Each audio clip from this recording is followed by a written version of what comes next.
à Madame Aude Fauvel, historienne à l'hôpital et à l'université de Lausanne, Série, qui va nous parler de l'histoire du concept de rétablissement.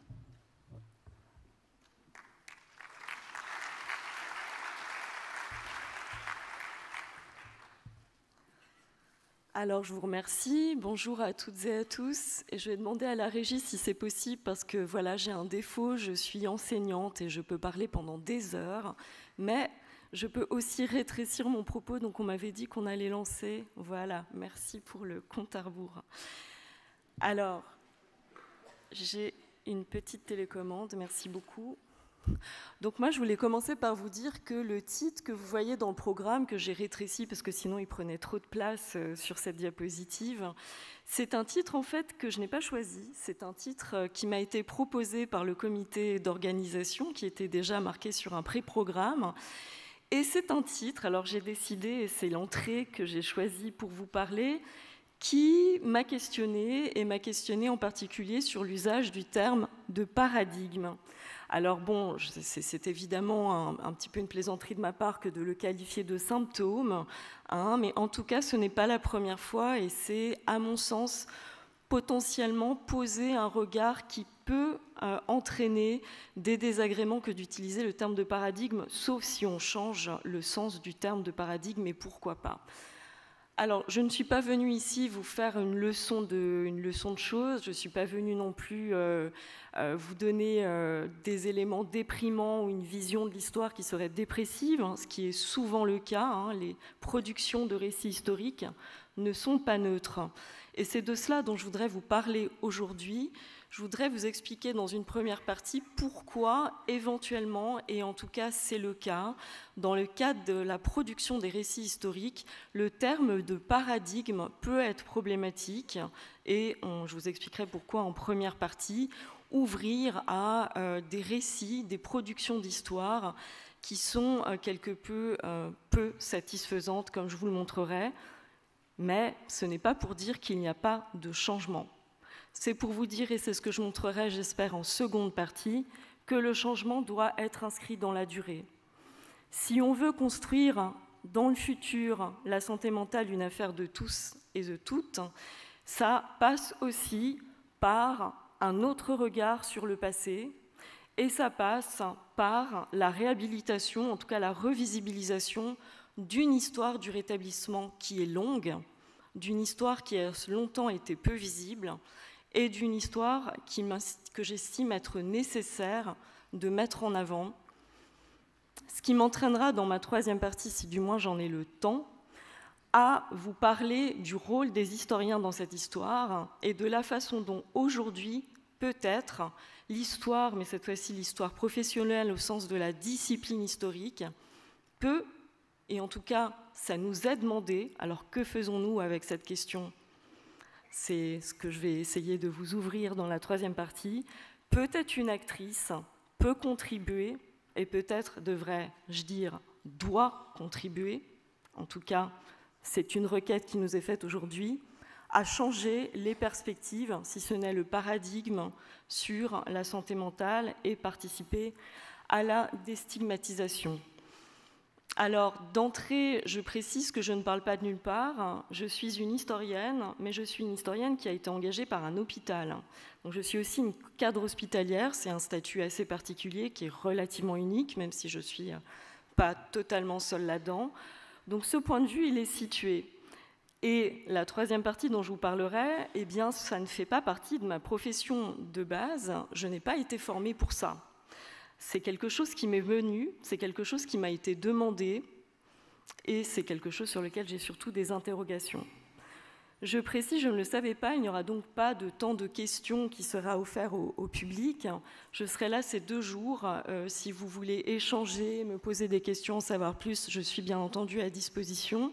Également, la régie vous informe que les supports, parce que encore une fois, je suis enseignante, il y a beaucoup de diapositives, il y en a beaucoup trop, il y a beaucoup trop de textes, beaucoup trop de références. Voilà, ne restez pas captifs de l'écran, mais en revanche, vous aurez la possibilité d'y revenir avec le support ultérieurement. Je vais faire une toute petite pause et prendre de l'eau.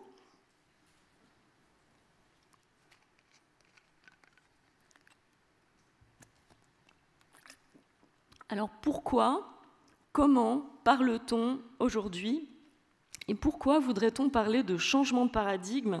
Et déjà, quel est ce mot de paradigme qu'on voit un petit peu flotter partout, hein? C'est un mot qui est devenu maintenant un petit peu à la mode, hein, qui fait le buzz, comme certains diraient. C'est un mot qui est très situé dans nos disciplines. C'est un mot qui est origine de Thomas Kuhn, qui est un historien et philosophe des sciences.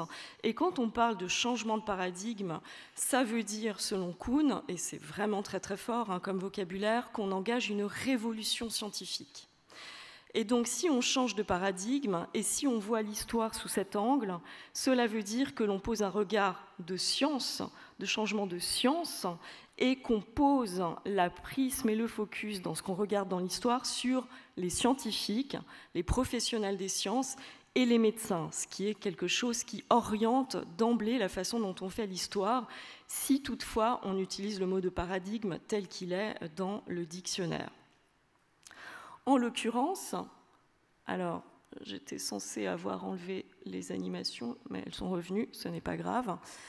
En l'occurrence, si on voit aujourd'hui beaucoup ce terme de paradigme et de changement de paradigme qui est accolé en fait au monde de la santé mentale et de la psychiatrie en particulier, c'est parce qu'on a tendance à penser l'histoire sous un mode très binaire, très dichotomique, très bipartite, avec 150 ans d'histoire, en gros, de l'asile. Vous avez entendu tout à l'heure parler des personnes décédées de faim dans les asiles pendant la Seconde Guerre française. La France n'était pas le seul pays d'ailleurs concerné par cela, avec cette idée qu'il y aurait une rupture. Donc le monde de l'asile, c'est un monde binaire. Il y a les gens qui sont dedans, les gens qui sont dehors. Et puis on pense la binarité sur les personnes. On est soit malade, on est interné, on est hospitalisé, ou bien on est guéri. Il n'y a pas d'entre-deux, il n'y a pas de processus. C'est blanc ou c'est noir. 150 ans d'histoire sous cet ordre, avec une rupture initiée dans les années 60-70, où on a voulu jeter aussi, d'ailleurs, parce que tout simplement, découvrant la mort de faim de la moitié des patients en France, un certain nombre quand même de professionnels de santé se sont dit non mais plus jamais ça, est-ce que c'est normal d'être abouti là-dessus, avec l'idée qu'il faut jeter l'asile, il faut jeter cette binarité, il faut déshospitaliser et il faut penser les processus, il faut en penser les personnes plutôt que l'institution. Et quand on a cette vision bipartite de l'histoire, eh bien on pense que le rétablissement, alors ça dépend des personnes qui en parlent, hein.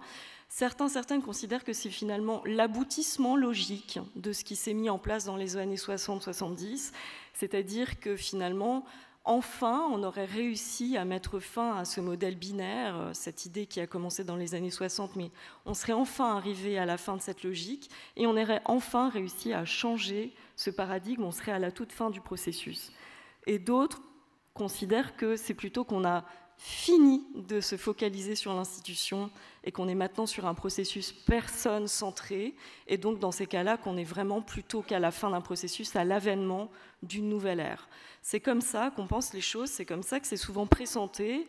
Je vous montre quelques exemples. Voilà l'idée de penser vraiment le passé comme un repoussoir dont on ne voudrait plus, d'où l'idée de changer de paradigme. Et puis, alors je ne sais pas si vous connaissez cette bande dessinée, mais qui est ancrée, ces nouvelles manières de penser les choses, sur des témoignages de professionnels de santé et pour ce qui est du rétablissement.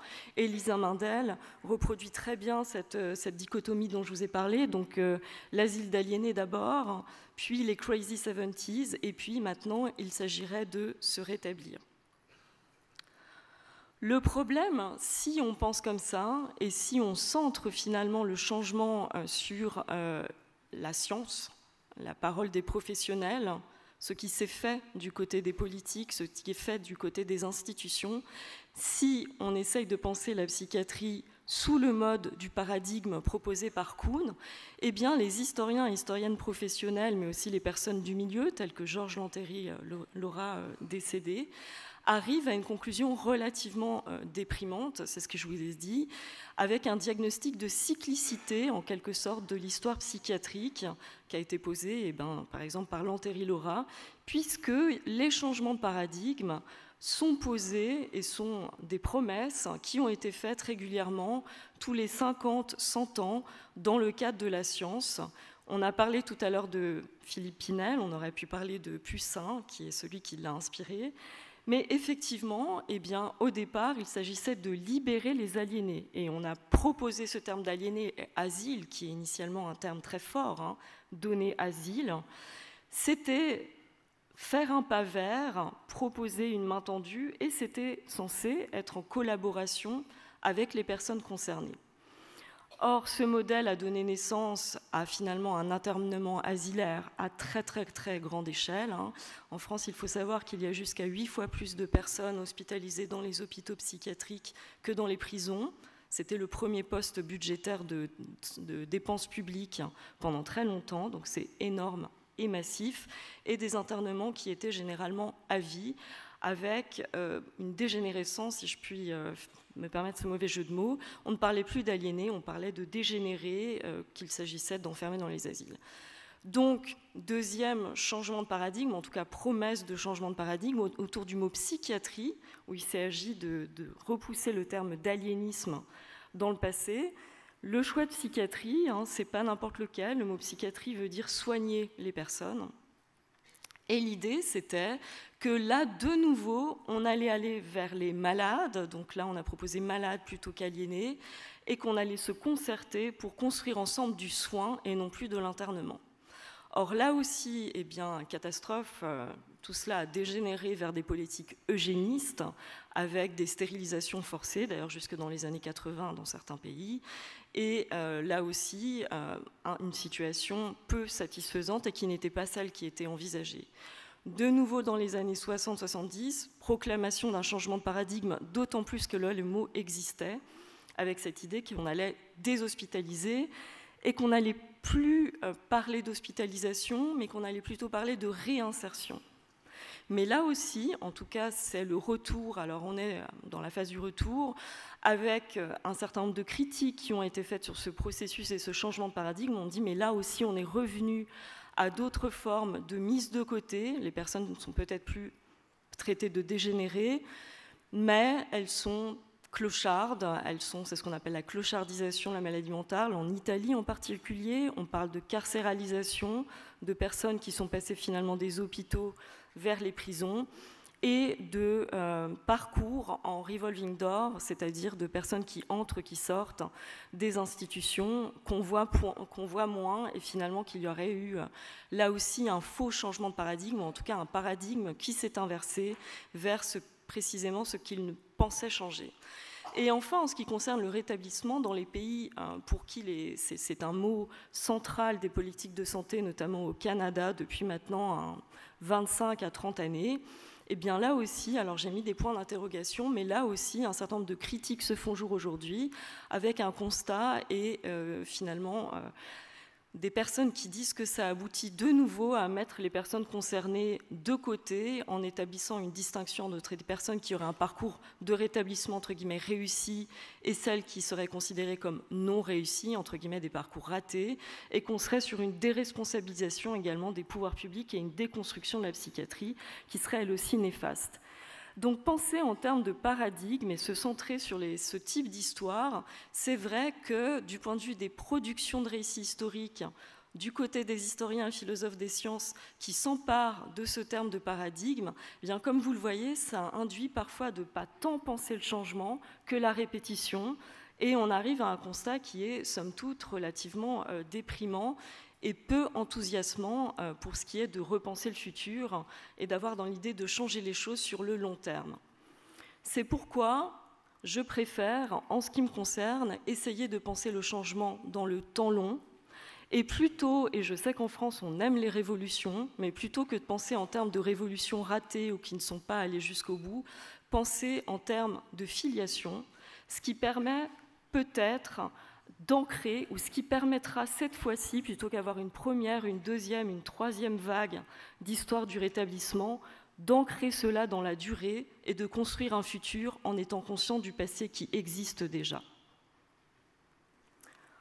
Ne plus se centrer forcément sur la question de la science, du paradigme, et déplacer le regard des psychiatres vers d'autres types d'acteurs, c'est s'apercevoir en particulier que l'histoire du rétablissement, elle a été proposée par les personnes concernées d'abord. Et de ce point de vue-là, cette histoire, elle est très ancienne. Les premiers mouvements d'usage et de patients, alors de ce point de vue-là, ce n'est pas en France qu'il faut aller chercher des pionniers. Je suis désolée pour Philippe Pinel. Pour une fois, c'est outre-Manche. À ma connaissance, je suis la spécialiste de ce domaine, mais peut-être y en a-t-il d'autres, mais les 2 premières associations de patients qui ont existé, elles sont en Grande-Bretagne.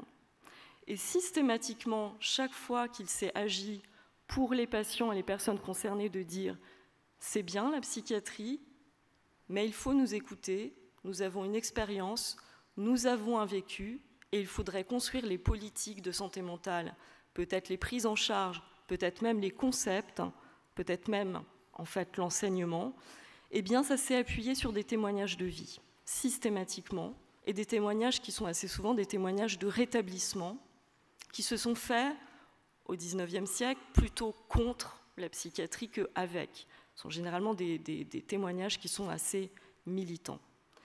Alors, on va être clair, en ce qui s'agit du XIXe siècle, ces mouvements ont relativement eu peu d'impact. Mais ils n'ont pas eu un impact nul, et c'est là que je voulais en venir. Il y a déjà eu des expériences de collaboration, d'inclusivité et de repenser les pratiques, les théories et les politiques de soins en concertation avec les patients. Et ça s'est en particulier fait du côté de l'Écosse. Alors, je ne sais pas pourquoi vous n'avez pas la citation. Malheureusement, vous n'avez que l'image.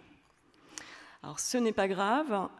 Vous aviez une citation sur la droite d'un psychiatre écossais, le docteur Lindsay, qui était médecin-chef. Donc, l'Écosse a été, de ce point de vue-là, extrêmement pionnière. C'est peut-être pas un hasard si les docteurs Cooper et Lin venaient aussi d'Écosse, avec l'idée, effectivement, de co-construire les pratiques et les théories avec les patients et à partir de leurs témoignages.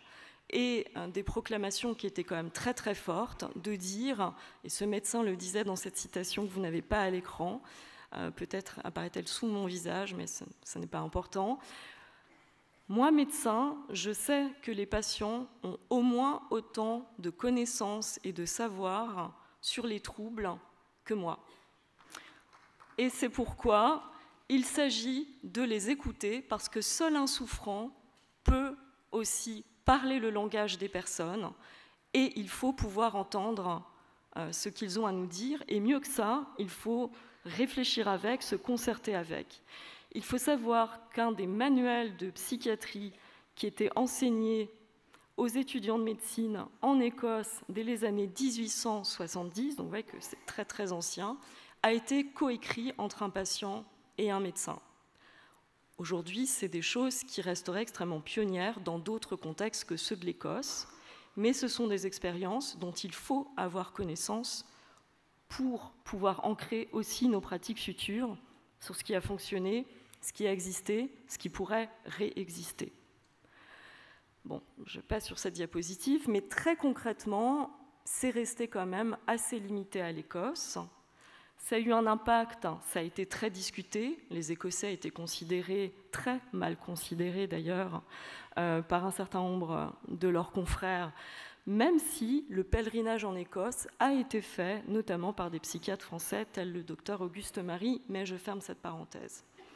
En revanche, en ce qui concerne un niveau plus international et en ce qui concerne la proposition même du terme de rétablissement, recovery en anglais, et la proposition du terme de santé mentale également, eh bien là, c'est cette personne que vous voyez à l'écran. Je ne sais pas s'il est connu en France, il le fut. Il a eu la Légion d'honneur en 1933, mais ça fait partie des histoires qui sont oubliées, qui sont mises de côté. Clifford Beers, qui a écrit ce témoignage qui est toujours réédité continuellement depuis 1908, qui est le parcours d'une personne qui se serait retrouvée. Clifford Beers, dont, et ça aussi c'est intéressant, un certain nombre de préfaces, parce qu'il est donc décédé en 1946, ont ensuite été supprimées des rééditions du livre, les préfaces dans lesquelles il dit que c'est en réalité un certain nombre de crises. Il n'a pas été rétabli à tout jamais, il est retourné plusieurs fois en établissement, et à quel point il explique que c'est un parcours de vie, et que c'est un parcours de vie qui doit se construire de façon inclusive avec l'ensemble des personnes qui l'entouraient, que ce n'est pas juste une autobiographie personnelle, mais que cela concerne aussi ses proches, que ça concerne aussi les professionnels de santé, et que si l'on veut changer les façons de faire, les regards, c'est cela qu'il faut faire, intégrer les perspectives tout autour. Clifford Beard, outre ce témoignage qui a été très mal traduit en français sous le terme « raison perdue, raison retrouvée », donc qui chante complètement cette histoire de parcours, et qui est d'ailleurs une très mauvaise traduction qui mériterait sans doute une republication. C'est aussi la personne qui a cofondé, et là on parle de gouvernance, donc c'est un établissement qui a été le premier mondialement cofondé par les patients, les proches, les professionnels, qui existe donc depuis 1913, qui existe toujours. Cette gouvernance a largement changé. Elle est aujourd'hui très médicalisée, on n'est plus sur une gouvernance aussi inclusive qu'en 1913. Mais c'est Clifford Beard également qui est à l'origine de la fondation. Alors à l'époque, il y a eu des discussions pour savoir si on parlait de santé mentale ou d'hygiène mentale. Dans le contexte des années 30, on a préféré hygiène parce que ça évoquait l'idée qu'il fallait prendre soin, comme on prend soin de son hygiène des mains, de sa santé mentale tous les jours. Cette fédération qui existe toujours a été rebaptisée en Fédération de santé mentale après la Seconde Guerre mondiale. Mais il est intéressant de constater que si vous allez sur le site aujourd'hui, il est marqué que la fondation de cette fédération a été faite par un psychiatre. Or c'est faux, c'est un patient. Et là aussi, il y a quand même quelque part, je pense, des mécanismes d'invisibilisation de la co-construction, parce que peut-être qu'on est toujours sur le réflexe précisément de retourner vers la science et d'effacer les mécanismes d'inclusivité et de remettre un mandat d'expertise et une évaluation experte. En tout cas, c'est peut-être le diagnostic que je ferai sur l'histoire longue du rétablissement qui reste très peu connue à l'heure actuelle, bien qu'elle l'ait été par le passé. Dans les années 60-70, on nous parle toujours de l'antipsychiatrie, qui est un terme d'ailleurs mal choisi, parce qu'il y a beaucoup de psychiatres qui ont participé, mais les termes et les personnes que l'on cite, ce sont Thomas Szasz, Roland Lin, Cooper, Franco Basaglia, des psychiatres, ou bien d'autres types d'experts tels que Michel Foucault, Erving Goffman. Et là aussi, la production du récit historique s'est faite en remettant de nouveau, puisqu'on voulait parler de paradigme, la lumière et le focus sur les experts et moins sur les patients et les patientes cette fois-ci, parce que vous avez vu que c'était beaucoup des hommes dans les diapositives précédentes, qui ont joué un rôle pourtant central dans les réflexions et les requalifications des politiques dans les années 60-70, et notamment les femmes, avec une contestation, puisque à cette époque-là, la profession médicale s'était également féminisée, avec l'idée qu'il y avait peut-être à repenser dans des termes qu'on appellerait aujourd'hui de genre, et j'ai vu qu'il y avait beaucoup de tables rondes sur ce sujet aujourd'hui, les politiques de santé mentale. Je vous ai mis quelques exemples, je ne vais pas m'attarder, peut-être personnes de générations différentes dans la salle, ça vous dit encore quelque chose, mais à l'heure actuelle, ce sont aussi, et pourtant Dieu sait que ce sont des témoignages et des témoignages de rétablissement, ceux que je vous ai mis à l'écran, ce sont des témoignages sur lesquels on dit que eh bien oui, on a eu des expériences désagréables, assez souvent comme dans le témoignage qui a été dit avec les psychiatres, mais il existe d'autres façons de faire, et dans un certain nombre de ces témoignages, comment auprès d'autres types de professionnels, il a été possible de s'en sortir. Mais qui se souvient aujourd'hui de ces témoignages? Peut-être, en tout cas, pas la majorité de l'amphithéâtre. Et à l'heure actuelle, aujourd'hui, c'est la même chose. Partout dans le monde, ce sont les personnes concernées, on rappellera notamment autour du lancement de la Mad Pride, qui ont demandé à ce qu'on change de paradigme, si on doit reprendre ce mot du point de vue des patients, cette fois-ci, et des personnes concernées, en demandant à ce que ce soit centré de nouveau, et vous voyez qu'il y a eu comme ça plusieurs vagues sur leur perspective et d'être inclus dans les dispositifs, les réflexions, et pas seulement à côté, pas seulement forcément en tant que partenaire, mais dès le départ, dans la conception, dans la gouvernance et même dans la conceptualisation des classifications et des diagnostics. Je ne l'ai pas mis sur cette diapositive, mais il faut souligner, pour parler d'un autre contexte, parce que c'est quand même un exemple fort, qu'au Japon, le terme de schizophrénie est sorti des classifications et il a été demandé de repenser la terminologie en co-construction avec les patients, dès le départ, pour avoir des termes qui correspondent à ce que eux et elles estiment non seulement refléter leur expérience, mais mieux que ça, pas seulement une question de diagnostic, mais avoir un pronostic qui soit plus favorablement pensé dès les termes mêmes. Et donc le terme de schizophrénie aujourd'hui n'existe plus au Japon, est considéré d'ailleurs comme n'étant pas adapté au contexte culturel japonais, qui est aussi une autre perspective. Mais comme vous le voyez, cette idée que le rétablissement, qui est donc un terme ancien, qui a plus de 100 ans, doit être pensé d'où il vient. Eh bien, il vient des personnes concernées qui demandent à être incluses et à travailler en collaboration depuis maintenant 150 ans. Et me semble-t-il que les historiens et les historiennes ont un rôle à jouer pour éviter que de nouveau on ait cette impression de cyclicité où on a l'impression d'une parole qui n'arrive pas à être complètement incluse, des perspectives qui systématiquement ne vont pas complètement au bout. Comment faire pour sortir et vraiment avoir un changement de paradigme au très long terme? Eh bien là-dedans, il me semble que les historiens et historiennes pourraient avoir leur rôle à jouer. On ne va pas se mentir, nous n'avons pas toutes les solutions, hein, nous ne sommes qu'une partie du problème, mais, et comme j'ai essayé de le montrer, la façon dont on voit l'histoire, la façon dont on présente les récits historiques, et ça, ce ne sont pas mes termes, ce sont ceux d'une autre collègue, Sarah Chenet, on peut le faire de façon toxique, on peut ne pas réfléchir aux effets qu'on a, on peut le faire dans son coin, on peut aussi nous-mêmes nous appliquer ce que nous observons à travers l'histoire et essayer de voir également qu'est-ce que ça voudrait dire de penser une histoire inclusive qui est co-construite avec les personnes concernées dans leur ensemble, qu'il s'agisse des soignants, des patients, des proches. Qu'est-ce que ça voudrait dire que ça, et qu'est-ce que nous faisons à l'heure actuelle? Alors, je tiens à le préciser, puisque vous aurez ma présentation, que vous aurez, on peut avoir l'impression, avec l'avalanche de diapositives qui suit, que beaucoup de choses se font et que c'est formidable, nous sommes en train de lancer beaucoup de projets. C'est faux.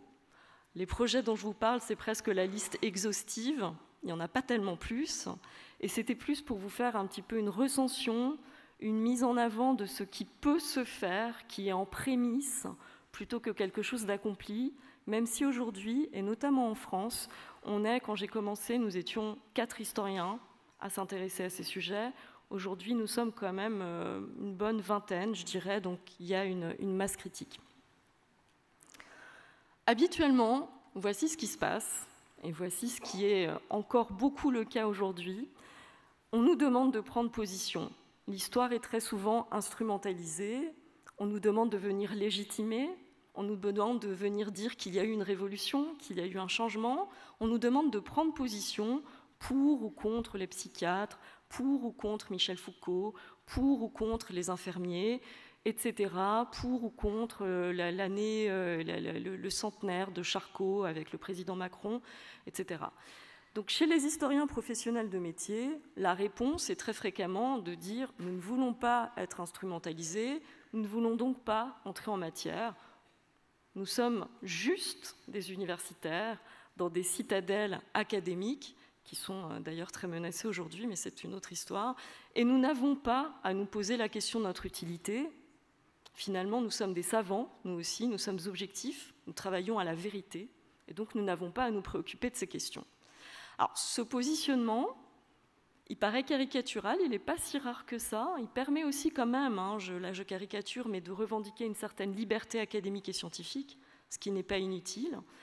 Mais je dirais que le positionnement traditionnel plus fréquent, en tout cas chez les historiens de la médecine et de la psychiatrie, c'est plutôt de dire que nous acceptons d'entrer en matière pour éclairer le présent. Alors ça, c'est la phrase un petit peu tarte à la crème. Nous venons éclairer le présent à partir du passé pour que vous sachiez d'où vous venez, pour savoir où vous allez. C'est très sympathique et ce n'est pas inutile, bien entendu, mais je pense que ce n'est pas suffisant. Je pense que ce n'est pas suffisant, tout simplement, c'est un constat. Il y a une demande, il y a des usages, il y a des présences de l'histoire au sein des associations, dans les établissements, des connaissances historiques qui sont partagées qui sont communes. Donc dire que l'histoire est une science objective qui ne travaille pas avec les personnes concernées, c'est faux, parce que de facto, c'est faux. De fait, l'histoire est là. Et par ailleurs, se défausser et prétendre que les historiens ne sont pas eux-mêmes les acteurs et les actrices du temps présent, c'est en fait une aberration historique que les historiens sont les premiers à montrer. Donc il y a ici un paradoxe dont les historiens devraient se saisir, me semble-t-il.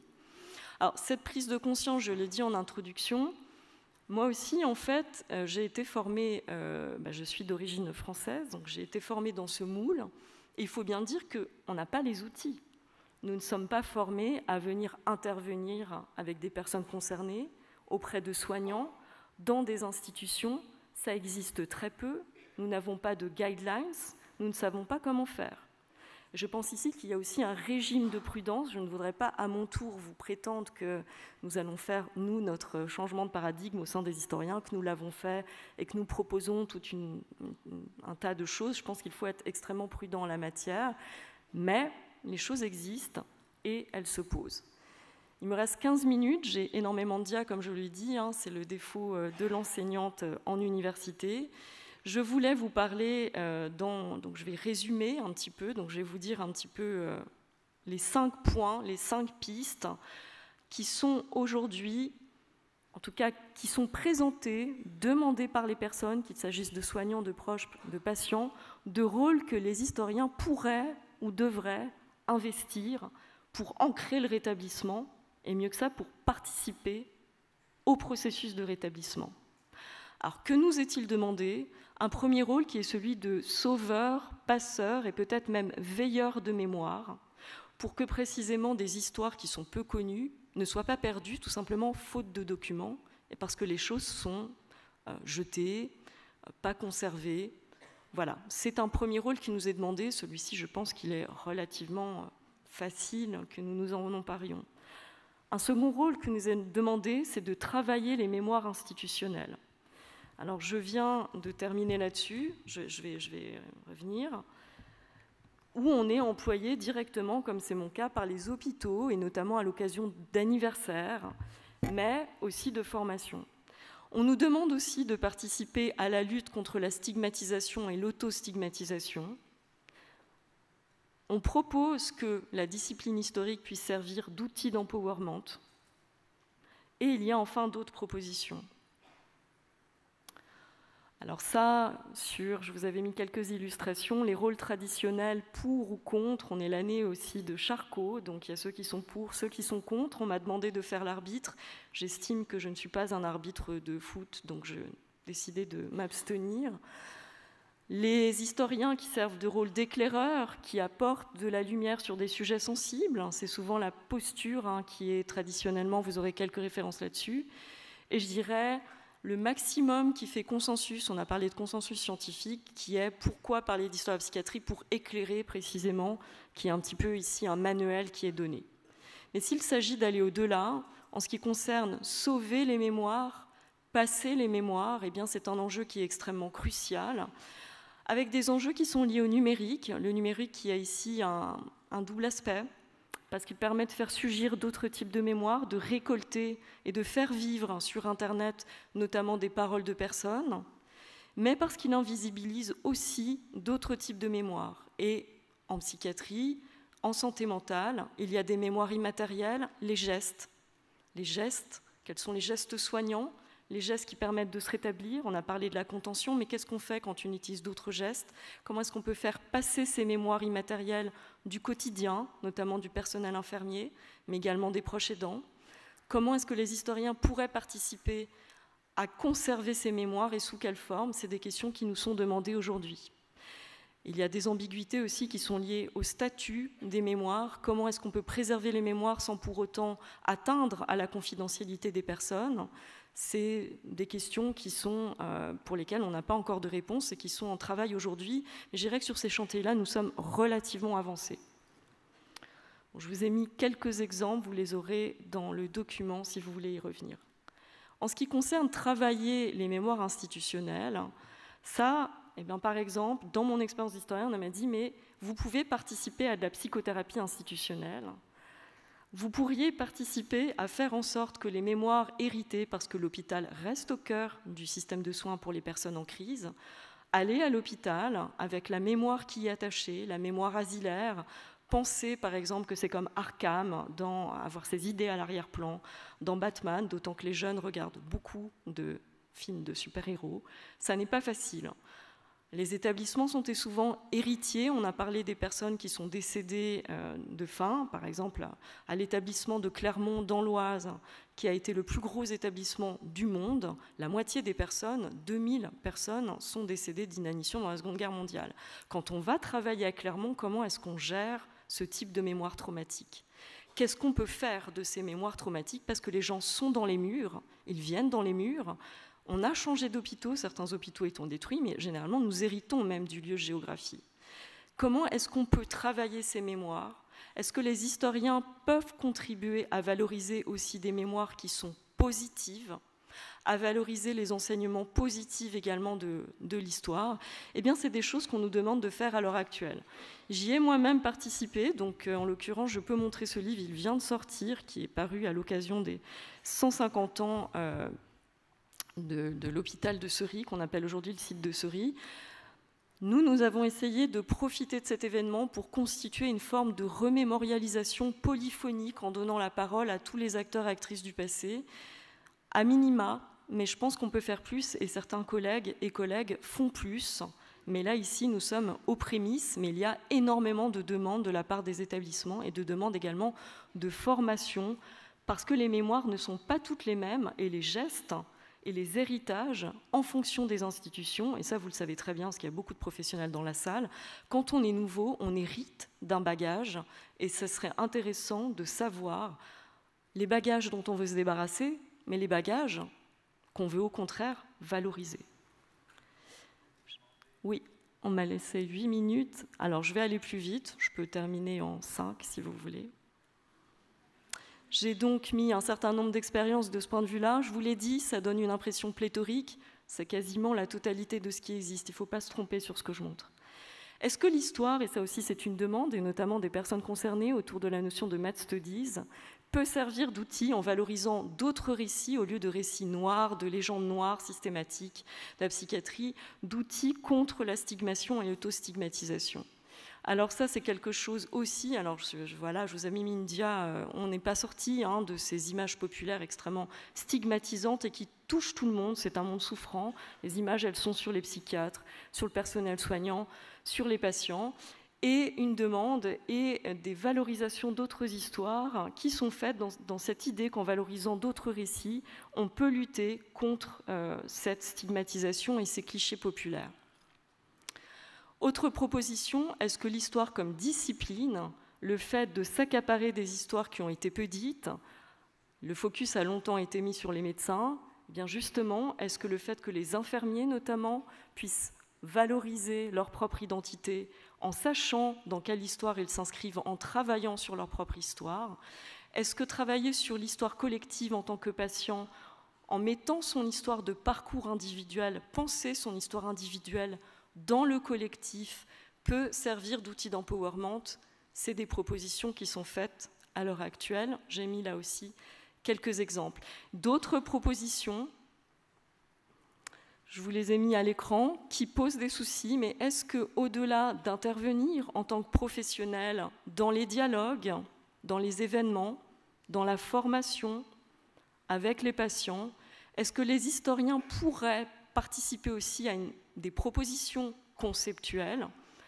Alors moi je suis assez rétive là-dessus, mais j'ai des collègues qui sont tout à fait ouverts à ce type de réflexion, et notamment penser les traumatismes collectifs, comment la santé mentale s'inscrit aussi dans une histoire, et comment est-ce que peut-être l'histoire permet, quand il s'agit de personnes migrantes, de personnes qui ont subi des troubles liés à la guerre, de traumas transgénérationnels. Peut-être y aurait-il des co-constructions de nos concepts à faire entre professionnels. Là-dessus, encore une fois, tout cela, ce sont des propositions, mais en tout cas, et je voulais terminer là-dessus, je pense que ce qu'il faut vraiment réfléchir, et c'est une leçon qui vaut pour les historiens, mais qui vaut aussi pour toute personne qui s'intéresse à l'histoire, qui se pose la question de son histoire personnelle, de sa pratique, de son institution, pour qui, pourquoi et surtout avec qui écrit-on l'histoire? Car si l'on veut repenser l'inclusivité, le futur et ancrer le changement de paradigme dans la longue durée, alors cette réflexion doit être au cœur de notre pratique et de notre réflexion quotidienne. Merci.